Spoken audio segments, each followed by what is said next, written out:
Welcome to The Explainer. Today, we're going to dive into a framework that will totally change the way you think about your customers and why they buy anything. It's all based on a talk from innovators Bob Moesta and Chris Spiek, and it's called Jobs to be Done. All right, let's just kick things off with a pretty bold idea from the source material. Your customers lie. Sad, but true. Now, that sounds pretty harsh, I know, but it's not really about deception. It's actually about something way, way deeper. See, it's not that people are actively trying to mislead you. The real truth is, most of us don't really understand our own motivations. We make all these decisions based on emotions and gut feelings that we can't really put into words. So when someone asks us why we did something, we just kind of make up a logical reason that sounds good, but it's almost never the whole story. And that right there is a massive problem for any business. If you can't rely on what customers say they want, how in the world do you figure out what they'll actually do? How do you get to the bottom of what's really driving their choices? Well, according to Moesta and Spiek, the whole issue is that we're usually focused on the completely wrong thing. We get obsessed with demographics, who the customer is, instead of the context that's actually pushing their decision. Think about it this way. Do you like steak or pizza? Most people like both, but you choose them for very different reasons, right? You hire a steak for a fancy anniversary dinner. You hire pizza for a casual night with friends. It's the situation, the context, that drives the choice, not your identity as a pizza person. And that whole idea of hiring something, that's the key. It brings us right to the heart of this framework. It's a really powerful new way to understand why people buy things, and it's called jobs to be done. So what is a job to be done? It's not a task, and it's not a function. It's the progress a person is trying to make in their life. They're in some kind of struggling moment, and they look around for a solution they can hire to help them make that progress. You've probably heard the classic example. People don't want a quarter-inch drill, they want a quarter-inch hole. But it goes even deeper than that. They want the feeling of accomplishment that comes with hanging that family picture, or the peace of mind from a shelf that isn't going to fall down. Your product is just the tool they hire to get them that feeling of progress. So what actually makes someone change their behavior? To fire their old way of doing things and hire something new? The framework says there are always 4 forces at work, kind of pushing and pulling on every single decision.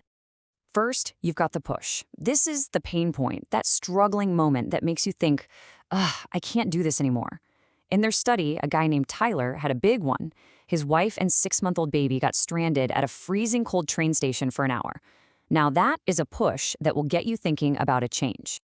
Next up is the pull of the new solution. This is the magnetism of the new idea, the promise that life could be better. For Tyler, it was a fond memory he had of a Volkswagen he used to own.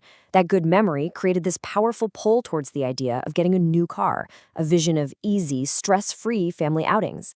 But it's not that simple, is it? Progress gets held back by anxiety. These are all the what-ifs that keep us stuck. For Tyler, the entire car buying process was just a huge source of anxiety. He was terrified of getting ripped off by a dealership, of making the wrong choice. And the last force that works against any change is just the habit of the present. It's the comfort of what you already know, even if it's not great. The devil you know. Tyler didn't see himself as a car guy. His habit was using Zipcar and rentals. Yeah, it was a hassle, but it was a hassle he was used to. So you can almost think about this like a little physics problem. For a switch to actually happen, the energy for change, that's the push and the pull, it has to be stronger than the forces holding you back, the anxiety and the habit. And if you're a business, your job is to amplify the push and pull and reduce the anxiety and habit. Now, these forces, they don't just pop up out of nowhere. They actually build up over time, and customers move through this surprisingly predictable journey on their way to making a big purchase. It all starts with a first thought, just a little crack in the way things are. Then you go into passive looking, where you're not really shopping, but you start noticing solutions out in the world. Then an event happens that kicks off active looking, and now you're seriously researching. From there, you're in the deciding phase, weighing all your options, right up until the moment of buying. And we can see Tyler's story fits this timeline perfectly. That horrible train station incident, that was his first thought. That kicked off his active looking phase where he was building spreadsheets.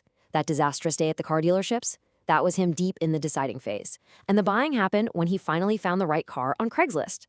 So once you start to understand these forces and this timeline, it just completely shifts your perspective. This isn't just a cool theory, it has huge implications. For marketing, it means you stop shouting features at everybody and you start creating messages that actually speak to the specific anxieties or pushes people are feeling at different points in their journey. It's really about this fundamental mindset shift. You stop asking, what kind of person buys this? And you start asking, what situation causes someone to need this? You move from building features to helping people make progress. You go beyond simple correlation, people who buy X also buy Y, and you start to understand the real causality behind the purchase. And that leads us to the final, really powerful question this framework forces you to ask. It's not about the features your product has, or even what it is. It's about the progress it enables. What job are your customers really hiring your product to do for them? What are they trying to become? Answering that is the key to real innovation. It's the difference between creating a product that people buy and a product that people can't imagine living without.